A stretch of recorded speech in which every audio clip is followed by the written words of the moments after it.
ଆଜି ମୋ ସାନ ପୁଅର 10ମ କ୍ଲାସ୍ର ଆଜି ଆନୁଆଲ୍ ଫଙ୍କସନ୍ ଥିଲା।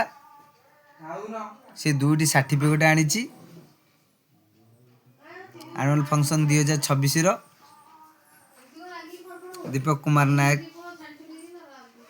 ଆଉ ବାକି ଏପଟେ ଗୋଟେ ସାର୍ଟିଫିକେଟ୍ ଆନୁଆଲ୍ ଫଙ୍କସନ୍ ବି ଆଣିଛି 2ଟି ଜିତିକି। ଆଉ ତା ସାଥି 4ଟି ଆମର ଇଏ 2ଟି ସିଲ୍ଡ କପ୍ ଆଉ ତା ସାଥି ଆଉ 2ଟା ସିଲ୍ଡ କପ୍ 4ଟି ସିଲ୍ଡ କପ୍ ପାଇକି ଆଣିଛି। ତାପରେ ଦେଖାଯାଉ 10 ମାଟ୍ରିକ ପରୀକ୍ଷାରେ କ'ଣ ନମ୍ବର ଆଣିବ, ତାପରେ ଆମେମାନେ କଥାବାର୍ତ୍ତା ହେବା। ତେଣୁ ଆଜି ଆନୁଆଲ୍ ଫଙ୍କସନ୍ରେ ପ୍ରାଇଜ୍ ପାଇକି ଏତିକି ଆସିଛି,